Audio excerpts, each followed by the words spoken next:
Voy a intentar hacer un resumen de lo que vimos la semana pasada, porque creo que es importante para darle impulso a lo que queremos hoy terminar, Dios quiera, y podamos cerrar el capítulo 1. Amén. Dice la palabra del Señor. Vamos a leer solamente 4 versículos ahora, 3 versículos, y los demás versículos los vamos viendo despacio. Solo 3 versículos para ponerle peso al mensaje con la palabra del Señor. Entonces regresaron a Jerusalén desde el monte llamado de los Olivos. Recuerda, Jesús estuvo 40 días, les dio indicaciones, los enseñó, les dijo las últimas instrucciones y asciende al cielo. No sin antes decirle que los enviaba como testigos, ¿verdad? Y que el Espíritu Santo iba a venir para dar poder y ser testigos. Y después de eso dice: entonces regresaron a Jerusalén desde el monte llamado de los Olivos, que está cerca de Jerusalén, camino de un día de reposo. Cuando hubieron entrado en la ciudad, subieron al aposento alto donde estaban hospedados Pedro, Juan, Jacobo y Andrés, Felipe y Tomás, Bartolomé y Mateo, Jacobo hijo de Alfeo, Simón el celote y Judas hijo de Jacobo. Todos estos estaban unánimes, entregados de continuo a la oración, junto con las mujeres y con María, la madre de Jesús, y con los hermanos de él. Señor, bendice tu palabra en tu nombre. Amén. Puedes tomar tu lugar, hermano. Vamos a ver algunas cosas que la semana pasada empezamos a platicar. Te las quiero dar así un poquito más rápido y entrar a la parte final del libro de Hechos. Eso con la intención, hermano, de que 1, lo repasemos, 2, lo reafirmemos. Amén. Del capítulo 12, perdón, el versículo 12 en adelante, más o menos hasta el versículo 20, más o menos, o 19, hay algo que podemos llamarle algunos principios del libro de los Hechos, capítulo 1, algunos principios importantes que el Señor nos puede dejar para nuestra vida y para nuestro caminar. Hermano amado, esto es muy importante. El libro de los Hechos es el inicio de la iglesia, es el arranque de la iglesia con las enseñanzas frescas, con las enseñanzas recientes de Jesucristo. Así que, hermano, hay que ver el libro de los Hechos como un manual de vida, como un manual de lo que es muy importante. ¿Cómo decírtelo? Como un libro de materia prima, porque en realidad el libro de los Hechos es un libro de materia prima. ¿Cómo así? Materia prima es aquello que se utiliza para hacer algo más complejo, ¿verdad? Algo más elaborado. Pero no se pueden hacer aquellas cosas que son más elaboradas si no se tienen las materias primas. Las materias primas son los ingredientes principales, ¿verdad? Tal vez de ahí el nombre de prima, que es el ingrediente principal para hacer algo más. Entonces la materia prima es aquello que va a ser el sustento, el fundamento, lo principal para algo más complejo. Pero lo que es complejo necesita de este fundamento. Podemos decir entonces que todo lo que escriben los apóstoles, las cartas de Pablo, de Pedro, de Juan, de Santiago, etcétera, son los compuestos complejos que fluyen de una materia prima. Y esa materia prima bien puede estar reflejada en el libro de los Hechos. Por eso es importante, hermano, el libro de los Hechos, para que después, cuando entremos a las cartas o estudiemos las cartas, podamos tal vez entender con un poco más qué es lo que nos quiere decir el Señor a través de su mensaje en las cartas de los apóstoles. Entonces, por eso es importante. Allá hay historia, y la historia, hermano, es un ejemplo de lo que podemos hacer o de lo que no debemos hacer. Allá hay doctrina, y si es doctrina, hermano, son enseñanzas fundamentales para que nosotros podamos dirigir nuestra vida. ¿De acuerdo? Bien, entonces, algunos puntos fundamentales en el capítulo 1, que nos dice que la iglesia empezó a hacer. Al principio del estudio de los Hechos vimos lo que el Señor Jesús les instruyó, ¿verdad? 4 cosas que el Señor instruyó, pero ahora vamos a ver 7 cosas que la iglesia del principio comenzó a hacer. Así es como comenzó. Bien, dice: cuando hubieron entrado en la ciudad, subieron al aposento alto. Lo primero que pusieron allí, hermano, fue estar en el aposento alto. El aposento alto, hermano, nos habla de vida devocional. El aposento alto, hermano, ya lo decíamos la semana pasada, solamente estoy haciendo un resumen, nos habla del entendimiento de que nosotros no somos de la tierra, aunque todavía no llegamos al cielo. Amén. El aposento alto es un lugar intermedio entre la tierra y el cielo. Hay muchos pasajes en la Biblia que nos hablan de momentos intermedios, y esos momentos intermedios son muy importantes. Por ejemplo, uno de ellos, hermano, puede ser el encuentro de Moisés con Dios en el monte. En un lugar intermedio recibió las tablas de la ley. Todos los montes, de hecho, todos los montes son lugares intermedios. No se está en la tierra, pero tampoco se está todavía en el cielo. Pero sí hay momentos de devoción, de encuentro, de impacto con Dios. Yo me atrevería a decir que la conversión de todas las personas es una experiencia de lugar intermedio, es una experiencia de aposento alto. Yo me atrevería a decir que aquel que ha vivido un bautismo en agua genuino ha tenido una experiencia de aposento alto, porque es una experiencia que no es totalmente terrenal, hermano. El bautismo en agua no puede ser una experiencia terrenal, porque si fuera todo solo terrenal, entonces nos mojamos, nada más, nos salpicamos. Pero tampoco podemos decir que es una experiencia totalmente celeste, porque no ocurre en los cielos.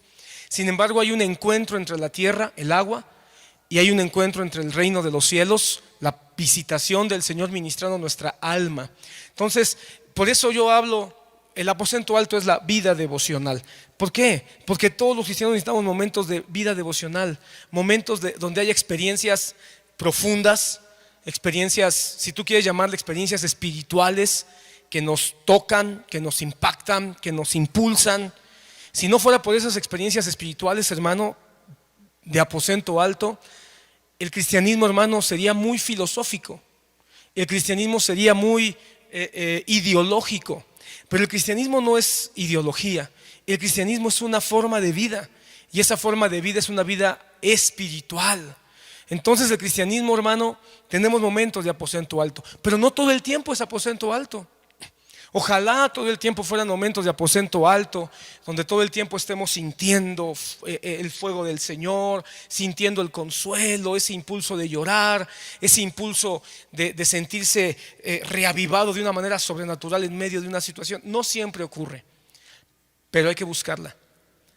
El aposento alto es la búsqueda que uno tiene para encontrarse con Dios. A veces tenemos un encuentro muy fuerte y a veces no ocurre nada en apariencia, pero el simple hecho de tratar de movernos de nuestra comodidad terrenal y poder subir para encontrarnos con Dios va a fortalecer nuestro espíritu.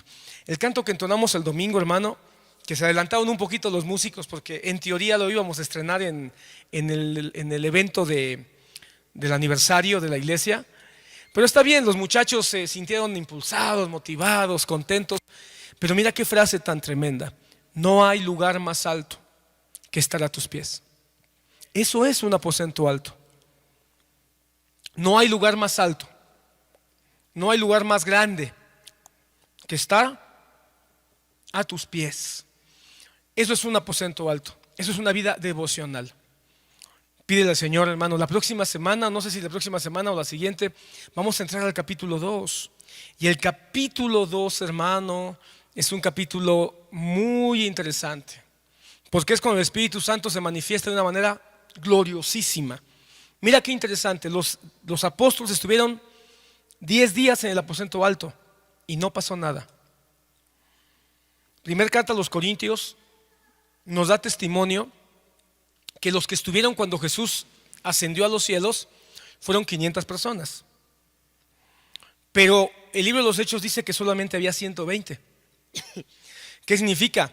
Que esos 500 que Pablo dice que había en primera de los Corintios no aguantaron la vida devocional de espera, de paciencia, de búsqueda. Solo 120 soportaron estar en el aposento alto, en una devoción, desarrollando amor, paciencia, búsqueda, humildad, humillación, etcétera,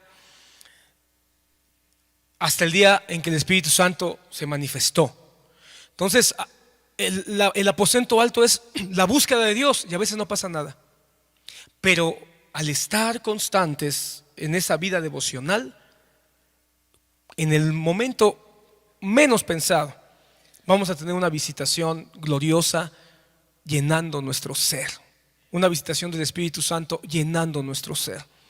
El aposento alto es una vida de oración, es una vida de estudio, es una vida de comunión constante, de poner nuestro pensamiento en silencio para encontrarnos con Dios. El aposento alto es lo que Jesucristo le dijo a sus discípulos: tú, cerrada tu puerta, ora a tu Padre que está en lo secreto. Amén. Bueno, ¿qué otra cosa vemos ahí que la iglesia empezó a hacer? Subieron al aposento alto, tuvieron una vida devocional. Y la vida devocional también implica soportaos los unos a los otros, porque la vida devocional es lo que te permite soportar a tu hermano. No se puede soportar a las personas a menos que hayamos estado en un rato con Dios. Porque si no estamos con Dios, hermano, todos somos insoportables, esa es la neta. Pero cuando uno está con Dios y nos damos cuenta que Dios nos soporta, entonces viene espiritualmente, viene algo que nos dice: bueno, ¿y tú por qué no soportas al que está al lado tuyo? El aposento alto nos da la capacidad de soportar hasta el más insoportable. Aleluya. ¿Eres medio insoportable a veces? Bendito sea el Señor que Él nos permite subir a su aposento alto y nos tolera, nos aguanta. Si no, no seríamos salvos. Amén.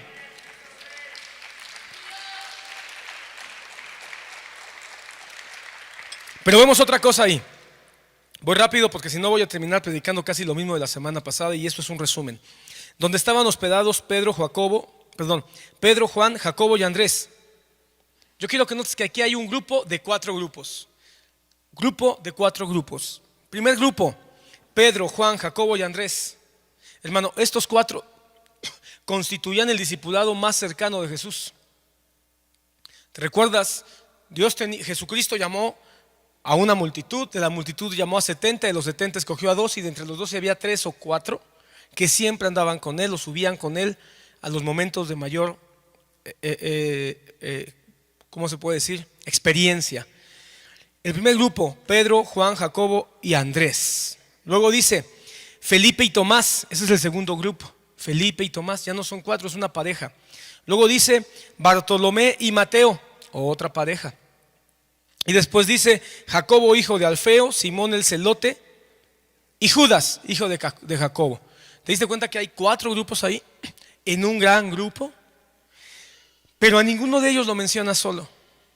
A ninguno de ellos le da una parte como que exclusiva. Ni siquiera a Pedro. Recuerda que en el libro de los Hechos hay 2 grandes protagonistas, además del Espíritu Santo o después del Espíritu Santo, porque el gran protagonista es el Espíritu Santo. Amén. Ahí ponle: el gran protagonista del libro de los Hechos es el Espíritu Santo. Pero después del Espíritu Santo hay 2 coprotagonistas, son los más importantes. El primero es Pedro y el segundo es Pablo. No obstante, hermano, en este momento esto para mí es una luz de Dios, porque nos dice: hay un equipo de 12, y este grupo de 12 está conformado por 4 grupos internos, pero no hay ninguno exclusivo. Al mencionar el Señor un grupo de 12 y 4 grupos, el Señor me dice algo muy claro.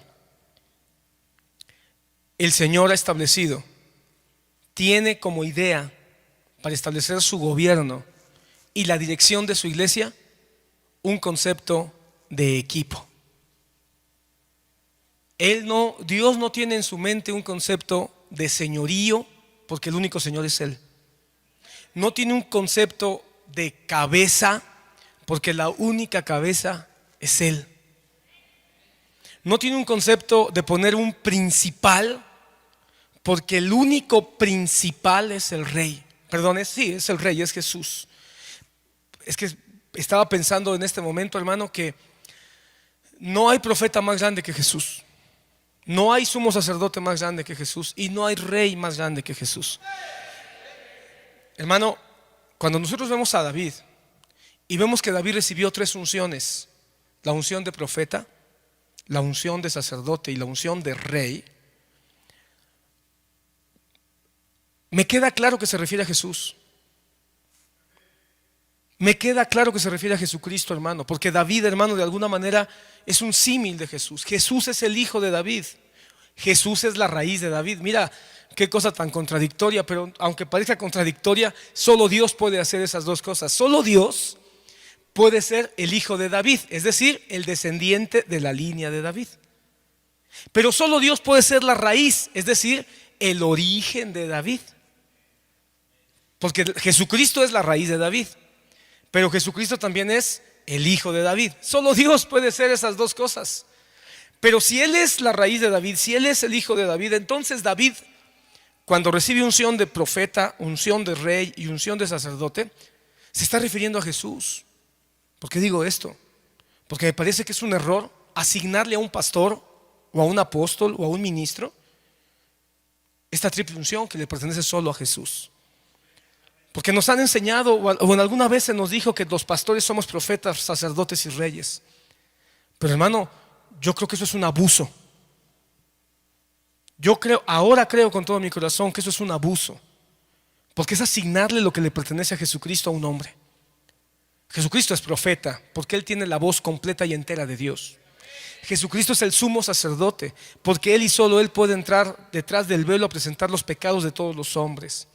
Y Jesucristo es el rey porque solo Él es el que tiene el gobierno y la autoridad absoluta sobre el corazón de todos los hombres. Solo Él es profeta, sumo sacerdote y rey.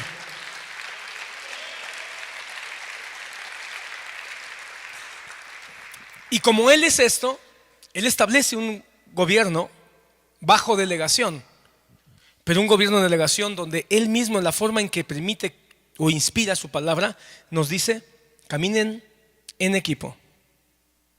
Por eso es un equipo de 11, pero la propia palabra nos los presenta en pequeños grupos o pequeñas delegaciones.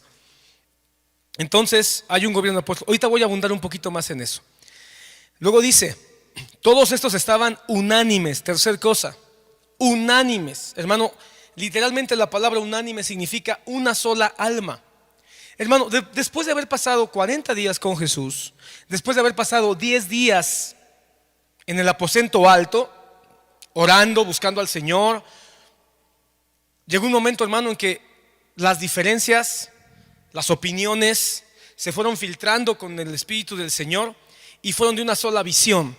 Es obvio que los 380 que se fueron dispersando, seguramente se fueron dispersando porque unos dijeron: esto es un absurdo, ya se fue, no va a regresar. Y otros dijeron: no, sí, Él va a regresar. Otros tal vez dijeron: tal vez no es tan cierto lo que Él nos dijo, tal vez hay otra verdad, o tal vez hay otra palabra, o tal vez hay otros profetas. Y otros dijeron: no, solo hay un Cristo, solo hay un Dios. Por diferentes razones los 380 se fueron yendo. Tal vez otros dijeron: no, para mí es más importante mi trabajo, estoy descuidando mi trabajo. O tal vez otros dijeron: no, estoy aburriéndome, estoy muy aburrido, yo necesito divertirme. No sé, pero 120 permanecieron. Y en ese proceso Dios permitió que en la plática, en la conversación, en la convivencia, en la aceptación de las diferencias, en la propia oración, en el propio estudio de las Escrituras, porque hermano, no pienses que se quedaron sin Biblia.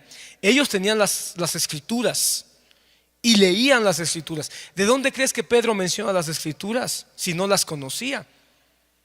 Ahí tú vas a ver ahorita que él menciona 2 pasajes del Antiguo Testamento. ¿De dónde los menciona? Los conocían. Seguramente fueron 10 días que estuvieron leyendo algunos pasajes para formalizar, o mejor dicho, para afirmar que Cristo estaba escondido en todas las Escrituras.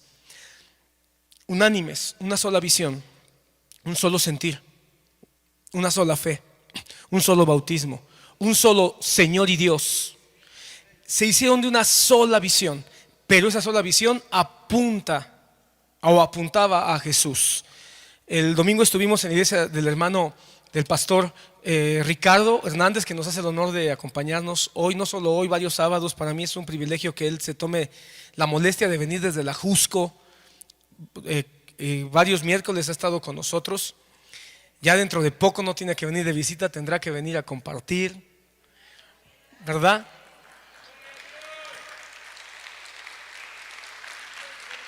Pero compartíamos allá con él el domingo en la tarde sobre el pasaje de Hebreos donde dice: puestos los ojos en Jesús, el autor y consumador de la fe. Entonces, hermano, una visión. un propósito, un objetivo. Entonces, el que estén unánimes es que vamos hacia la misma dirección, sintiendo una misma cosa. Tal vez podemos tener muchos puntos de vista en muchas cosas, en muchas áreas, pero en cuanto a lo que se refiere a la fe y en cuanto a lo que se refiere a Dios, tenemos un mismo propósito. Entonces, hermano, si nosotros tenemos un mismo propósito y ese propósito es Cristo Jesús y ese propósito es la palabra que Cristo nos ha dejado, y si ese propósito es crecer en base a la gracia que de Cristo hemos recibido, vamos a poder hacer nuestras diferencias a un lado. A veces las diferencias humanas pesan más que la palabra de Dios, pesan más que Cristo Jesús como objetivo de vida y como propósito central. Ya no somos unánimes. Tenemos que buscar ser unánimes, pero ser unánimes en Dios, ser unánimes en Cristo. Tal vez a alguien le gusta vestirse de una forma y a otro de otra. Eso lo podemos tolerar, lo podemos pasar, ¿verdad? Habrá quien le gusta vestirse de jeans y habrá quien le guste vestirse de casimir. Bueno, eso se puede soportar, tal vez lo podemos pasar a un segundo término, pero en mezclilla o en casimir, siguiendo a Cristo, viendo a Cristo, predicando a Cristo, dándole la honra y la gloria solo a Cristo, afirmándonos en la palabra que Dios nos ha dejado. Mira, hermano, muchas personas han dicho esto. Yo por fin descubrí quién lo dijo en su origen, no me recuerdo ahora, pero hubo un ministro, hermano, en el siglo XVIII. Te voy a traer el nombre, a ver si no se me olvida traértelo, porque muchos se lo han adjudicado a Lutero, otros se lo han adjudicado a Wesley, otros incluso se lo han adjudicado a Spurgeon, pero no fue ninguno de ellos. Fue otro ministro menos conocido que dijo: en lo fundamental, unidad; en lo no fundamental, libertad; pero en todo, el amor. ¿Y a qué se refiere eso? Que lo fundamental, hermano, es Cristo. Lo fundamental es la salvación. Lo fundamental es la fe. Lo fundamental, hermano, es la gracia de Cristo. Lo fundamental es la palabra revelada. En eso, hermano, caminemos viendo al Señor. Pero habrá otras cosas que no son fundamentales. En eso tengamos libertad. Media vez lo fundamental no se trastoque, porque a veces terminamos peleándonos por lo que no es fundamental. El qué comer, el cómo comer, el qué vestir, el cómo vestir, el qué instrumentos tocar, el qué poner o qué no poner en el altar. Si el culto tiene que ser con las butacas o con sillas o en círculo, o ese tipo de cosas han dividido tanto a la iglesia, hermano.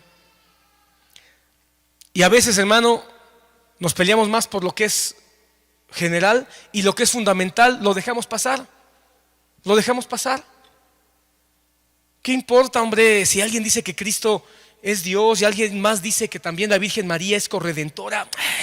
La cosa es que nos llevemos bien. No, perdóname, ahí no puedo, porque para mí lo fundamental es que solo hay un intermediario entre Dios y los hombres, Jesucristo. Como ahí es fundamental, no puedo estar contigo si tú crees que María es corredentora. Pero para eso tienes que saber qué es lo fundamental, para ser de una sola alma. Después dice: entregados de continuo a la oración. Entregados de continuo a la oración, hermano. Entonces, qué importante es la oración en la iglesia. Qué importante es la oración en la vida cristiana. Qué importante es la oración en los líderes de la iglesia. Porque vemos ahí, hermano, un grupo de líderes que están orando de continuo. Entonces la oración no es nada más una oracioncita en la mañana. De continuo, hermano. Cuando vas manejando, pastor, perdone, pero cuando voy manejando no puedo orar. Claro que sí, hermano. Si puedes ir chismeando con tu compadre a veces si vas manejando, que no puedas ir hablando con Dios. Cuando estás trabajando, no puedo, pastor, porque tengo que estar, hermano. A veces estás en la computadora por acá, en tu oficina, y por el otro lado tienes abierto tu WhatsApp. Y estás viendo tu WhatsApp, quién te mandó, quién no te mandó, que no puedas estar trabajando y orando con Dios. De continuo, hermano, la oración continuada es todo momento que tú puedas abrir tus labios y decir: Señor, aquí estoy. Señor, ¿qué piensas de lo que voy a hacer? Señor, ¿qué piensas de lo que no voy a hacer? Una oración continua, comunión constante con el Señor. Junto con las mujeres, lo siguiente, hermano, hay ministerio de mujeres. Le pese a quien le pese, hay ministerio de mujeres. Eso no significa que haya pastoras. Porque ya quedó claro, 11 hombres en trabajo en equipo como los delegados para ejercer la autoridad en la iglesia. Ya el Señor delegó a 12 o a 11 en este momento. Entonces si hay una delegación de autoridad, porque el hecho de que ninguno de ellos sea la cabeza, el hecho de que ninguno de ellos sea el principal, el hecho de que ninguno de ellos sea el rey, no significa que no haya un principio no significa que no haya un principio de autoridad. Hay un principio de autoridad. Dios delegó autoridad a los hombres. El varón es autoridad de la mujer o cabeza de la mujer. Ahí sí es cabeza, porque está hablando del organismo del matrimonio. Pero del matrimonio de Dios no puede haber dos maridos. Por eso la cabeza es Cristo. ¿Estamos aquí, hermano? Ahí sí, porque está hablando de un cuerpo representado en el hombre y la mujer. Pero así como el hombre es autoridad, también ha dejado autoridad el Señor representada en la tierra. Los magistrados, los gobernadores, los reyes, son gobiernos humanos. Y dentro de la iglesia también el Señor estableció autoridad. Pero no hay ninguna autoridad dentro de la iglesia que sea la cabeza. ¿Estamos de acuerdo? Ni que sea el principal. El principal se llama Jesucristo. Digo esto, hermano, porque bien hay ministerio de mujeres, pero las mujeres son mencionadas después de que se establece un gobierno de hombres en los apóstoles, después de que se dice que hay unanimidad, una sola visión, una sola dirección, después de que se habla de la oración. Yo casi te pudiera decir, hermano, que el ministerio de las mujeres se debe de desarrollar una vez que está bien claro el principio de autoridad, una vez que está bien claro cuál es la visión para que la mujer se ajuste a la visión, y una vez que hay oración, para que la vida de oración y de comunión con Dios pueda hacer que la mujer esté en sujeción, no nada más a su marido, sino también a la congregación.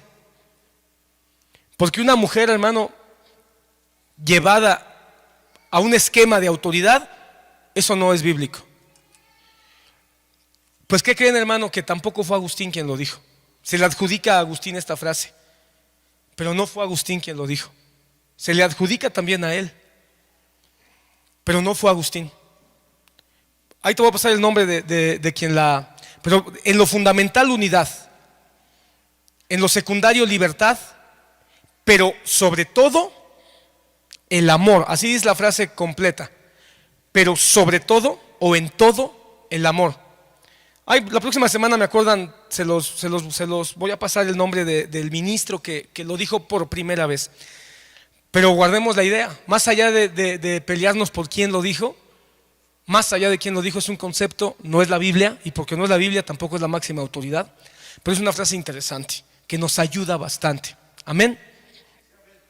¿Dónde estábamos entonces? Pero sí hay ministerio de mujeres, no hay pastoras, no hay apóstolas. ¿Por qué? Porque ya el Señor estableció apóstoles y ninguno de ellos, hermano, hay mujer.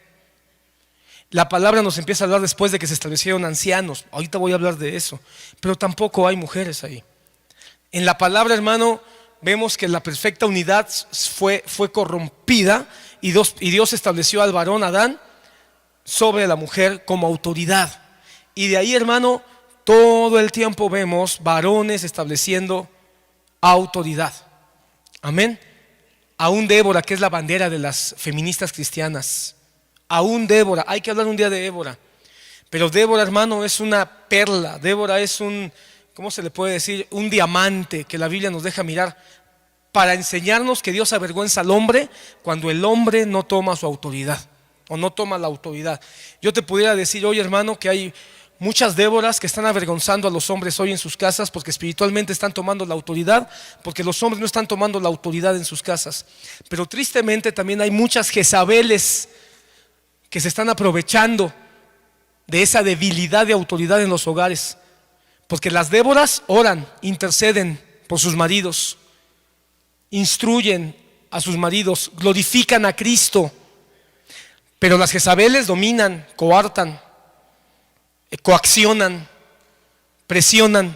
Entonces, hermanita preciosa, pregúntate, hay una gran joya que se llama Débora, pero también hay una terrible, ¿cómo le podemos llamar? Espina, que se llama Jezabel, y hay muchas por ahí en las iglesias enarbolando a Débora cuando en realidad son Jezabeles. No hay pastoras.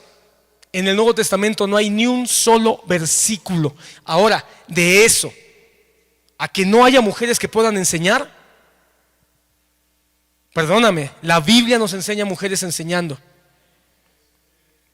No te lo voy a decir ahora, hay que leer Hechos. Vente para que me ayudes a descubrir. La Biblia enseña que hay mujeres organizando. La Biblia enseña que hay mujeres ayudando. La Biblia enseña que hay mujeres, ¿cuál es con esta palabra? Como inversionistas. Entonces las mujeres tienen un papel, pero como solamente hoy queremos destacar que sí hay ministerio de mujeres, pero no hay autoridad delegada en la Biblia en las mujeres. Eso es una realidad. Y no es un asunto de machismo, no es un asunto de misoginia, es un asunto de principio bíblico. Pero una mujer funcionando bajo autoridad es una Débora. Una mujer funcionando bajo autoridad es una arma poderosa. Hermano, yo meditando en lo que predicamos el domingo en la mañana aquí en la iglesia acerca del ladrón, qué interesante, hermano, que de la gente de Dios, la gente de Cristo, de sus discípulos, de sus apóstoles, solo había uno, Juan. Y de las mujeres había como 4, si no me equivoco, porque menciona a María Magdalena, menciona a la María, hay 3 Marías allí, María la esposa de no sé quién, y menciona creo que a Susana, no, a Salomé, menciona creo que a 4 a 1. ¿Qué crees? Que ese principio sigue hasta el día de hoy en las iglesias. Dentro de la iglesia, al pie de la cruz de Jesús, sirviendo a Jesús, hay 4 a 1. Las mujeres nos las siguen matando. 4 a 1 sirviendo al Señor. Cuando uno ve la relación de diezmos, hermano, 4 a 1, más mujeres diezman. Y para vergüenza de muchos, las viudas son más fieles que los casados. En los cultos de oración, 4 a 1. Hasta me da miedo pedir que levanten las manos las mujeres ahora, porque casi estoy seguro que estamos ahorita como a un 4 a 1. A ver, levanten las manos las mujeres. No, estamos como micha, creo. A ver, bájenla los hombres, levántenla. No, ¿qué crees? Que estamos como poquito más de la mitad nos la llevan las mujeres. Ya se consoló mi alma. Pero ¿no te parece un referente muy interesante que al pie de la cruz había 4 a 1?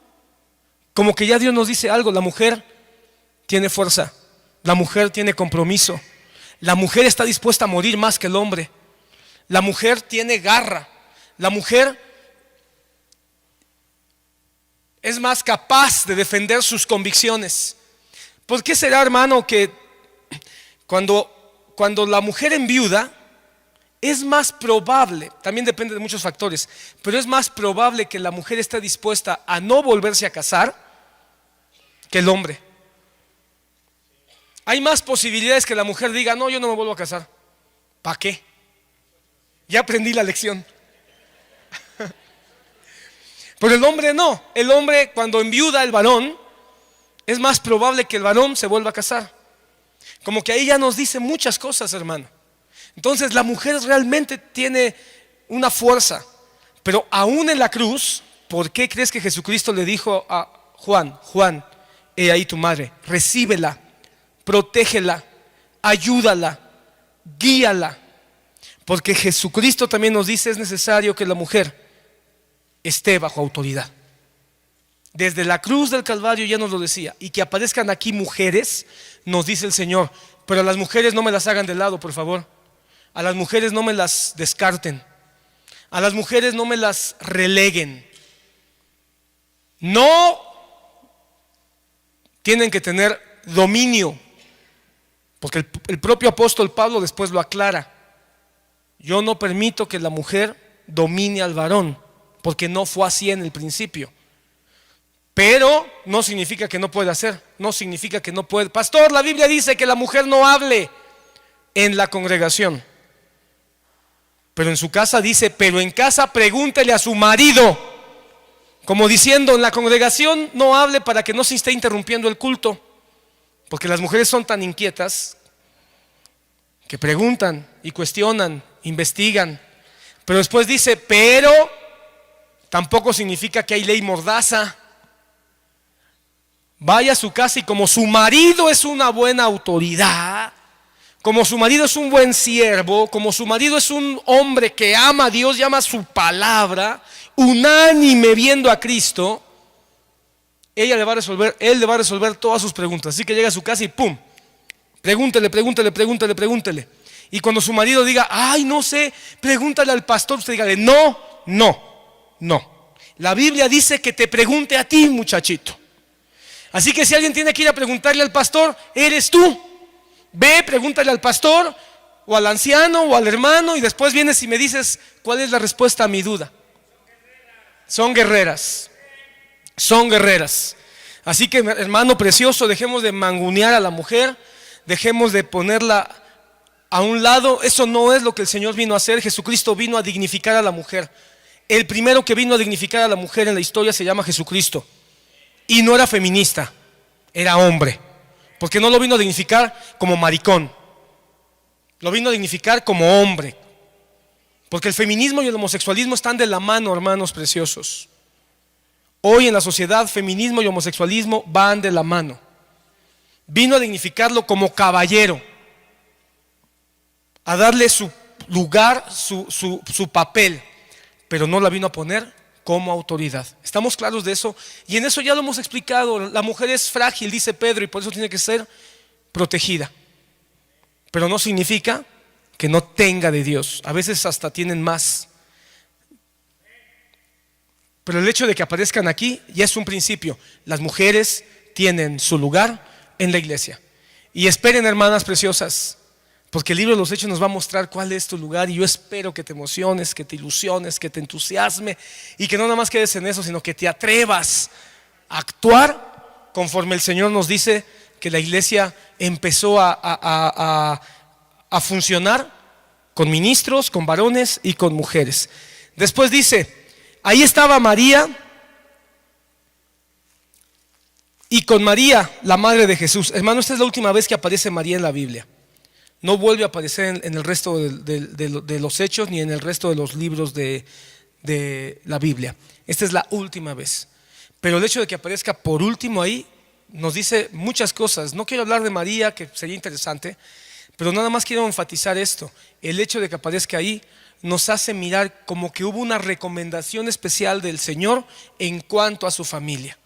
Qué hermoso que la familia de Jesús, esa familia a la cual el Señor Jesucristo, cuando fueron esta misma mujer María y estos mismos hermanos, cuando fueron a buscar a Jesús y le dijeron, porque estaba llena la casa de Jesús ahí en Capernaum, y le dijeron, hey Jesús, ahí está tu mamá y ahí están tus hermanos que te buscan.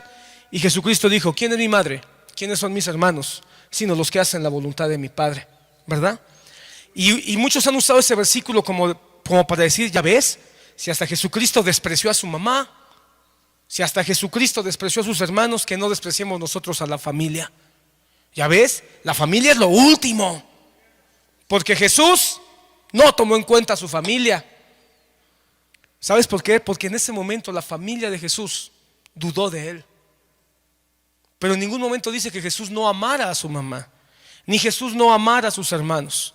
Lo que estaba diciendo es, tengo que continuar yo predicando el evangelio.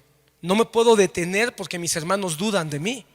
No me puedo frenar porque mi mamá está en una crisis de duda. No me puedo frenar. En otras palabras, no puedo hacer lo que ellos quieren cuando lo que tengo que hacer es seguir predicando a Cristo. Y la realidad es que ahí sí no podemos nosotros darle espacio a nuestra familia. Porque el momento en que una madre, un hijo, un hermano, un esposo nos diga, no, yo creo que tú estás loco, Yo creo que tú ya no deberías ir a la iglesia. ¿Sabes qué? Deberías de quemar tu Biblia porque te están lavando el cerebro. En ese momento no significa que no los amemos. En ese momento lo que tenemos que hacer es decirle: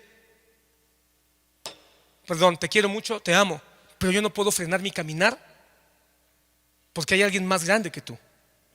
Y hay alguien que me ama más que tú. Te amo a ti mucho, papá, pero no te puedo amar más que Dios. ¿Sabes qué, viejo? Te amo mucho, pero no te puedo amar más que Dios. No me pidas que deje de leer la Biblia. No me pidas que deje de orar. Eso no puede ocurrir. Pero ¿qué pasa? Que el propio testimonio de Jesús, cuando Él muere y resucita, ¿qué ocurrió? Que la madre y los hermanos de Jesús creyeron en Él. Y ahora Jesucristo le recomienda a su madre a Juan. ¿Y qué pasa luego? Que sus hermanos, la Biblia no dice sus nombres, aquí no está ahora, pero Él tuvo 4 hermanos, o al menos que la Biblia nos da sus nombres. Seguramente los 4 hermanos estaban ahí. El más destacado de todos se llama Jacobo, de quien se presume es la carta de Santiago. Pero ¿a qué voy, hermanos? La familia es importante. Pero ¿cuál es la relevancia de la familia? Llevarla a Cristo, llevarla a la cruz de Cristo, para que la familia camine detrás de Cristo y por la palabra de Dios. En otras palabras, que la familia sea parte de la iglesia del Señor. En ese sentido, nosotros debemos darle relevancia. ¿Cuál debe ser entonces el propósito principal para con nuestros hijos? Llevarlos a Cristo. ¿Cuál debe ser la parte más importante para con nuestros padres? Que conozcan del Señor, o honrarlos en el Señor. ¿Cuál debe ser la parte más importante con nuestro cónyuge? Llevarlo a Cristo si es que fuera inconverso. O en su caso, si los dos son cristianos, bueno, amarlo como Cristo me pide que lo ame. En ese sentido, la familia es importante. Entonces, siguiente cosa que nos dice la Biblia: en la iglesia, la familia sí es importante. Y da un aplauso al Señor por eso.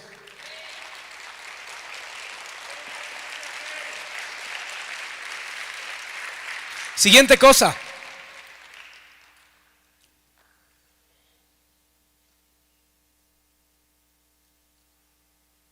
Por aquel tiempo Pedro se puso de pie en medio de los hermanos, un grupo como de 120 personas. Siguiente cosa que nos muestra: en la iglesia hay liderazgo. Hay un principio de autoridad en equipo. Ahorita voy a avanzar un poquito en eso, pero hay liderazgo. Pastor, la palabra liderazgo no aparece en la Biblia. Hay un montón de palabras que no aparecen en la Biblia, señores. Sin embargo, están implícitas cuando uno estudia con detalle. Entonces, hermano amado, hay liderazgo, porque Pedro se levanta como un líder. ¿Quién lo puso? ¿Quién lo impuso? ¿Qué título tenía? Ninguno. Solo fue un hombre que tuvo en ese momento un carácter de parte de Dios, un don de parte de Dios para detectar una necesidad. Detectó una necesidad y se propuso ver la manera en que junto con todos los que estaban ahí la pudieran resolver. Fue un líder que no impuso su opinión, fue un líder que no impuso su punto de vista, porque no vemos diciendo: hermanos, hay que hacer. No, dijo: hermanos, y empezó. La palabra dice, y se respaldó en la palabra. Mira qué hermoso, un líder respaldado en la palabra. 2 veces cita en este pequeño discurso, o en este pequeño estas palabras que dice en este pequeño fragmento. 2 veces cita la palabra, cita un salmo y cita un profeta. Y basado en la palabra dice: necesitamos a alguien que tome el lugar de Judas. Y explica la situación. Es un líder que tiene en ese momento visión, detecta una necesidad. ¿Cuál necesidad? El Señor estableció un gobierno y estableció 12 ministros. Y ahí hay sabiduría de Dios, porque el número 12 significa gobierno en la Biblia, hermano. Tenemos que caminar conforme al gobierno, un gobierno en equipo. Pero necesitamos que ese gobierno sea completado. Tenemos que orar, hermanos, para que ese estilo, para que esa visión, para que ese mensaje de autoridad que Dios estableció esté como el Señor Jesucristo lo vio al principio, dejando a 12. Vamos a leer esa parte porque es ahí donde quiero entrar. Fíjate cómo dice, versículo 16: hermanos, tenía que cumplirse la escritura en que por boca de David el Espíritu Santo predijo acerca de Judas, el que se hizo guía de los que prendieron a Jesús. Allí nos habla ya de cómo la palabra había previsto una traición. ¿Te recuerdas el Salmo? ¿Cuál es el Salmo 27? El que dice: el que comía de mi plato, el que metía su bocado en mi plato, me entregó. Entonces está citando a David en un salmo. Dice: se cumplió la palabra en Judas, porque era contrario entre nosotros y recibió parte en este ministerio. Nota, este es otro detalle importante, en este ministerio. ¿Cuál ministerio? El ministerio que Jesús les delegó de ir y predicar el evangelio a toda criatura. El ministerio que les delegó de ser testigos. ¿Estamos de acuerdo?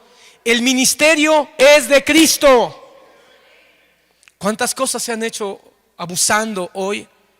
Hoy hay ministerios por todos lados, hermano, pero el ministerio es de Cristo, hermano. Hasta en esos pequeños detalles deberíamos de tomar conciencia, porque, hermano, ministerio fulano de tal, ministerio sutano de tal, ministerio no sé qué. Lo peor de todo, ministerio y con el nombre de una persona. Y ahí hay confusión, hermano, porque se pone más énfasis en las personas que en el nombre de Jesús. Este ministerio se refería al ministerio de Cristo, que los había enviado para que fueran testigos de su evangelio. Ok, este pues, con el precio de su infamia, adquirió un terreno y cayendo de cabeza se reventó por el medio y todas sus entrañas se derramaron. Y esto llegó al conocimiento de todos los que habitaban en Jerusalén, de manera que aquel terreno se llamó en su propia lengua Aceldama, es decir, campo de sangre, pues en el libro de los Salmos está escrito que se echa desierta su morada y no haya quien habite en ella, y que otro tome su carga. Vuelve a citar a los Salmos, haciendo referencia a que alguien más ocupe el lugar del que desechó el cargo. Como que entonces el cargo, el ministerio o el ministro es de Dios, el ministerio es de Cristo, pero cuando el ministro es quitado, el ministerio queda, ¿cómo se dice? No disponible. El ministerio queda intocable, ¿cómo se dice? No le pasó nada al ministerio porque el ministerio es de Cristo, hermano. El ministro es desechable, pero el ministerio no, porque el ministerio es de Cristo. Es como el ministerio de justicia de una nación. Tiene ministros de justicia, jueces. Pero cuando ese juez es quitado, ese ministro de justicia es quitado, removido o jubilado, queda una vacante. Pero el ministerio de justicia queda firme. Los ministros somos desechables, hermano, pero el ministerio que es de Cristo queda intocable. Por eso, hermano, otro puede venir a tomar el lugar.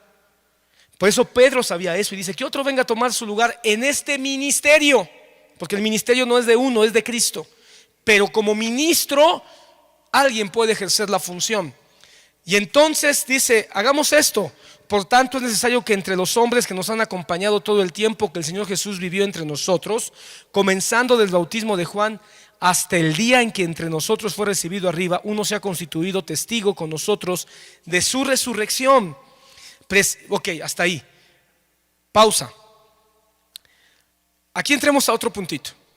Este ministerio en equipo de apóstoles, era necesario que hubiera el número que el Señor Jesucristo estableció por muchas razones, incluso para que se cumpliera la palabra de que los apóstoles iban a juzgar a los ángeles, para que hubiera un símil perfecto entre las 12 tribus de Israel y los 12 apóstoles, hermano. Porque, hermano, qué interesante que los 12 apóstoles están representados ¿en dónde? En el pectoral del sumo sacerdote levítico. Pero los 12 apóstoles están representados en la santa ciudad de Jerusalén, que va a descender de los cielos. Entonces dice que tiene 12 puertas conforme a los 12 apóstoles, porque eso dice la palabra, que son los nombres de los 12 apóstoles. Entonces, hermano amado, tenía que cumplirse la palabra y establecer el gobierno perfecto, representado por supuesto de Dios. Si esto es así, hermano, se confirma que el gobierno de Dios es múltiple. y que no está asignado a un solo hombre. Eso nunca lo van a entender, hermano, los que no conocen a Cristo. Porque viene un inconverso y te pregunta: ¿y quién es tu cabeza? Cristo. No, pero ¿quién es aquí en la tierra como el Papa? Pues no tengo a nadie como el Papa. Hay quienes quieren tener sus papas nuevos, ¿verdad? Pero es que ustedes, que metodistas, que presbiterianos, que esto, que no sé qué. ¿Quién es el de ustedes? No, es que la cabeza es Cristo. Y no lo entienden, por más que se lo explicas, no lo entienden. Lo peor es que hay evangélicos que tampoco lo entienden y andan poniendo sus propias cabezas, y andan poniendo sus propios papitos. Eso es así, hermano. Pero eso no significa que no haya un gobierno múltiple. Y ese gobierno múltiple son los ministros que en equipo se desarrollan. Y que hay liderazgos de mayor influencia, como Pedro, que entre el ministerio de equipo se desarrollan ministros de mayor influencia. Por eso, hermanos, que vemos evangelistas, por eso es que vemos maestros, por eso es que vemos pastores, porque el Señor dentro de su gobierno de equipo se levantan ministros de influencia conforme al carácter, conforme a los dones. Cuando tú ves la palabra, eso lo vamos a ver después, conforme avancemos en el libro de los Hechos, pero vamos a encontrarnos cómo hay referencias a cómo se tenían que levantar ministros. Y cuando tú ves los requisitos, solo te dejo esto como un adelanto, cuando tú ves los requisitos en Timoteo y en Tito para los ancianos y los diáconos, te vas a dar cuenta que en pocas palabras lo que está diciendo el Señor es: busca hombres de carácter, busca hombres de testimonio, busca hombres de influencia. Lo vamos a estudiar después, porque aquí tenemos que entrar. Ahí vas a ver cuando aparecen en escena Tito, cuando aparece Timoteo, cuando aparecen algunos otros. Tenemos que dar unas pinceladas a lo que Pablo dice acerca de ellos. Pero ¿cuál es hoy el requisito para que se levanten ministros? ¿El carácter? ¿La influencia positiva? ¿La influencia correcta? A veces nada más es la simpatía, o a veces es que tengan un curso, un seminario, un instituto terminado. ¿En qué instituto estaba Pedro? Pedro era parte de un gobierno en equipo, pero que tenía influencia. Una influencia que los demás consideraban, que lo escuchaban. Hermano, alguien dirá: Pedro, un hombre de influencia, pero si era iracundo, era arrebatado, negó al Señor. Sí, pero no te olvides, hermano, que también se dejaba usar por el Espíritu. Solo tú tienes palabras de vida eterna. Pero no te olvides que también tenía fe, si eres tú que camines sobre el mar. Pero no te olvides que también era un hombre humilde, que se sabía humillar. Señor, no te amo como tú debes, pero aquí estoy, haz conmigo lo que quieras. Todo eso le valió para ser un hombre de influencia.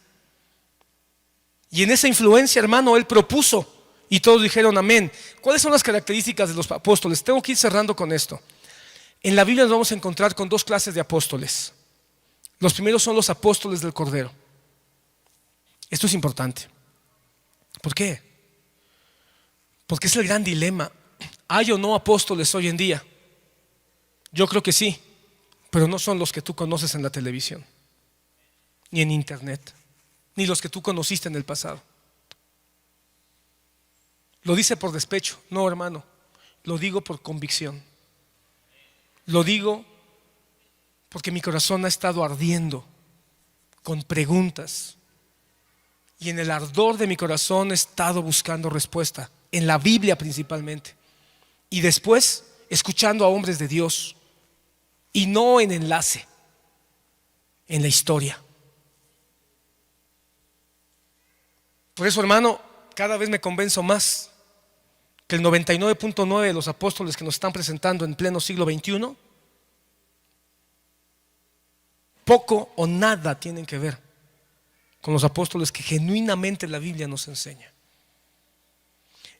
En la Biblia encontramos dos clases de apóstoles, hermano. Y conforme avancemos en Hechos, como en los Hechos hay un montón de apóstoles, vamos a ir, esto quiero que lo tomes así, va a ser un tema recurrente durante todo el libro de los Hechos, o por lo menos la primera mitad del libro.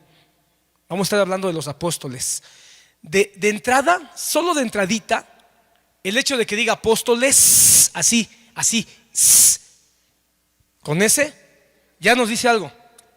no es doctrina del apóstol, de los apóstoles. Hermano, yo tengo que pedir perdón a Dios, hermano, porque por muchos años enarbolamos ese es como dijo el apóstol, incluyendo al hermano Otto, que es un hombre a quien yo reconozco que Dios le dio. Estoy sorprendido, hermano, ahora recordando algunas enseñanzas del hermano Otto, porque al estar leyendo a algunos ministros de Dios, yo digo, Padre bendito, el hermano Otto realmente era un reformador, tenía una mente reformista, y Dios tenía un plan, y tal vez no lo entendimos, pero estoy sorprendido. Pero hermano, el hermano Otto, fue un error decir como el apóstol dijo, porque sustentamos en el apóstol cuando la palabra dice que la iglesia crecía en la doctrina de los apóstoles. ¿Quieres que te enseñe rápidamente? Solo déjame, como para respaldar el trabajo de apóstoles en equipo y el gobierno en equipo. Rápidamente, tenemos 10 minutos o 15. Primer carta a los tesalonicenses.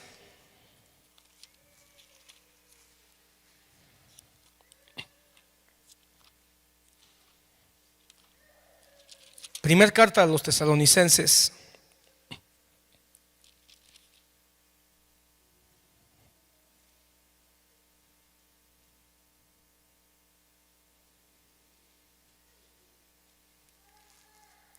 Amén. Dice, versículo 1: Pablo, Silvano y Timoteo, a la iglesia de los tesalonicenses. ¿Qué te parece? 3 ministros escribiéndole, y así empieza la segunda carta también. 3 ministros escribiéndole a una iglesia. 3. Por tradición decimos que es la epístola de Pablo. ¿Por qué? Porque Pablo, entre este equipo de ministros, él era el ministro de mayor influencia. Es decir, él era el líder, el hombre de más carácter, de más testimonio, de más autoridad. Pero la realidad es que la carta son 3 los que escriben, y toda la carta está escrita en plural, como para no adjudicarse Pablo de manera abusiva algo que no solo son ideas de él. Toda la carta siempre damos gracias. Por ejemplo, pues nuestro evangelio, versículo 5, pues nuestro evangelio, no, es decir, no es el evangelio de Pablo, es el evangelio de los 3, y este evangelio es el evangelio de Cristo. Y vosotros vinisteis a ser imitadores de nosotros, no dice de mí, de nosotros. Y así se va toda la carta, toda. Y hay un versículo ahí que siempre se me escapa, donde literalmente dice que ellos son apóstoles. Ayúdenme. 2:6. Ni buscando gloria de hombres. Bueno, desde el 5. Porque como sabéis, nunca fuimos a vosotros con palabras lisonjeras, ni con pretexto para lucrar y sacarles las ofrendas, ni de vender nuestros agüitas del Jordán, ni vender las astillas de la cruz, ¿verdad? No fuimos con pretexto para lucrar, Dios es testigo, ni buscando gloria de los hombres. Mira qué apóstoles estos 3. Ni buscando gloria de hombres, ni que nos aplaudieran, ni que nos dijeran, ay, qué hermosos, qué grandes son estos siervazos. No, ni de vosotros, ni de otros. Aunque como qué, apóstoles de Cristo, hubiéramos podido imponer nuestra autoridad. Imponer nuestra autoridad o imponer mi autoridad. ¿Cómo dice? Nuestra. ¿Qué te parece entonces? La autoridad es en equipo. Es una autoridad en equipo. 3, hablando, enseñando, exhortando, recordando, alentando. 3, estableciendo autoridad. 3. La próxima vez que leas las 2 cartas a los tesalonicenses, recuerda, Pablo es el ministro de influencia, como Pedro entre los 12 en Hechos 1. Él es el apóstol de influencia, el de más influencia. pero no es una carta de 3. Es la carta, si leemos literalmente, deberíamos de darle crédito también, un poquito de crédito a Silvano y a Timoteo. ¿O no? ¿Qué eran Silvano y Timoteo? Apóstoles. ¿Dónde lo dice? Ahí lo dice. Entonces estos apóstoles, Pablo, Silvano y Timoteo, ¿son como los apóstoles de Hechos 1? No. Pero ese no es el tema. Te dejo ahí. Vamos a ver cómo son los otros apóstoles. Porque estos 3, Pablo, Silvano y Timoteo, no son apóstoles a la manera de los hechos. Sin embargo, sí son apóstoles. Vamos a estudiarlo. ¿Y sigue habiendo de estos apóstoles? Sí y no. Pero ¿cómo entonces? Aguanta. Mira, hermano, cuando uno ve una serie en la televisión, de repente uno quiere saber, ya, ¿y qué pasó? ¿Y cómo va a ser? Espérate, tienes que pasar por el capítulo 7 y el 8 y el 9, porque lo que tú quieres saber hasta el capítulo 15 se sabe, ¿verdad? Entonces aguanta, corazón. Solo quédate con que el ministerio bíblico de autoridad es en equipo. Nuestra autoridad. Entonces, ¿quién es la autoridad de Monte del Señor? La máxima.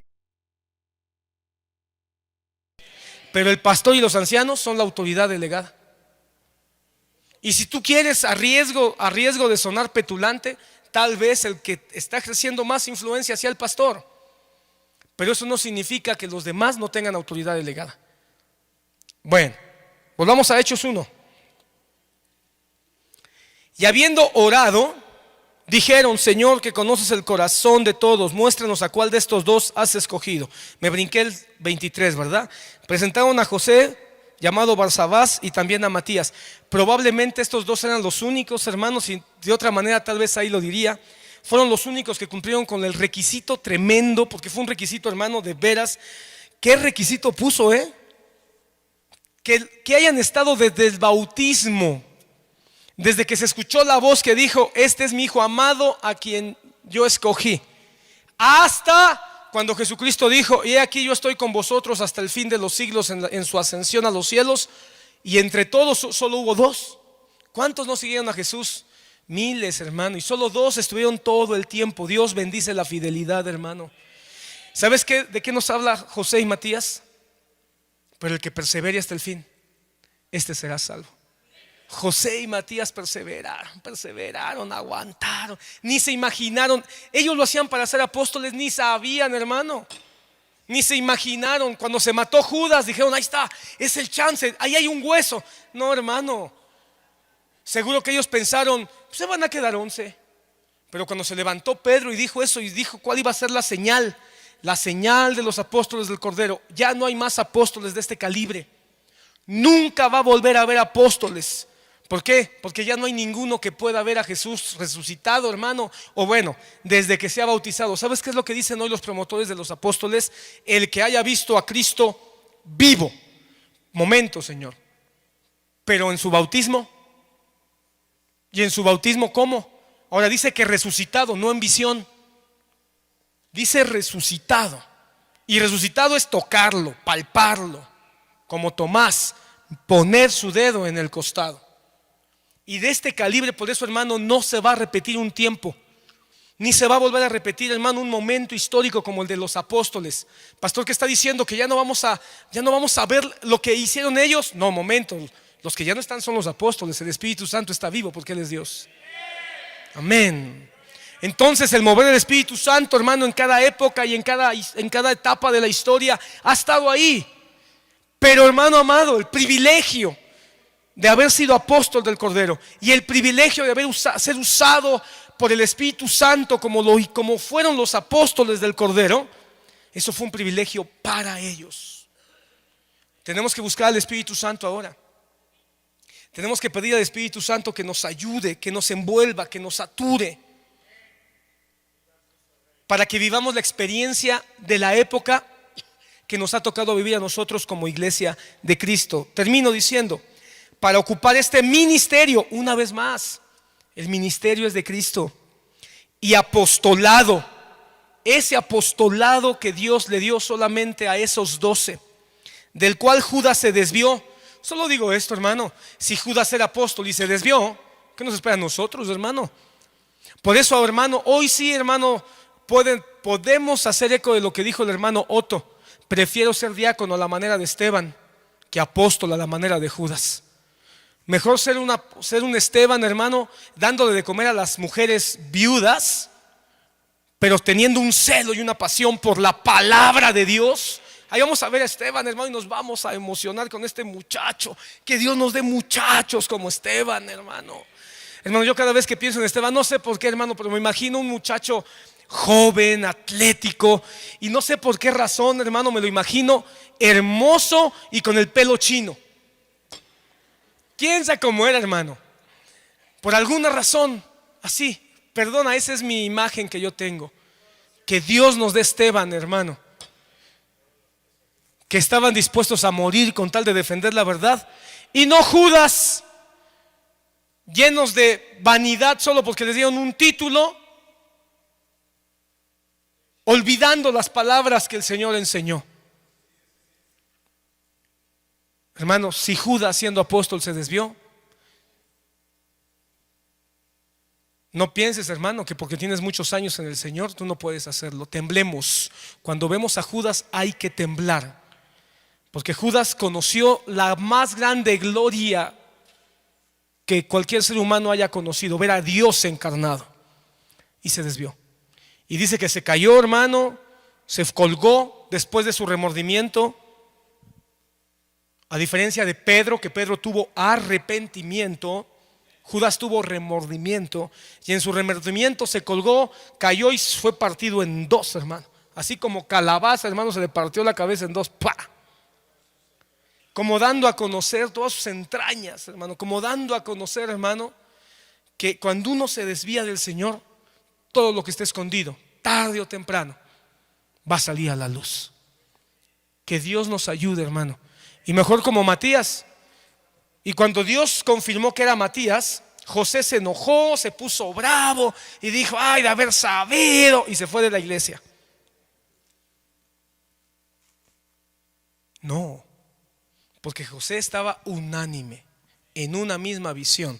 Y cuando Dios decidió por la oración que era Matías, José dijo aleluya, y se sujetó a Matías y lo recibió como apóstol. Y José no se vuelve a mencionar, pero él permaneció entre los 120 que recibieron la bendita visitación del Espíritu Santo. Paremos aquí. La próxima semana quiero tomar solo un detalle más acerca de los apóstoles que necesito platicar contigo, y le entramos al Espíritu Santo. Que se me queman las habas, hermano, por hablarte del bendito, hermoso y maravilloso Maestro que es nuestro Espíritu Santo, nuestro Dios. Pero llévate eso en tu mente. El gobierno de la iglesia primitiva era un gobierno de equipo, con hombres de influencia que naturalmente manifestaban su influencia beneficiosa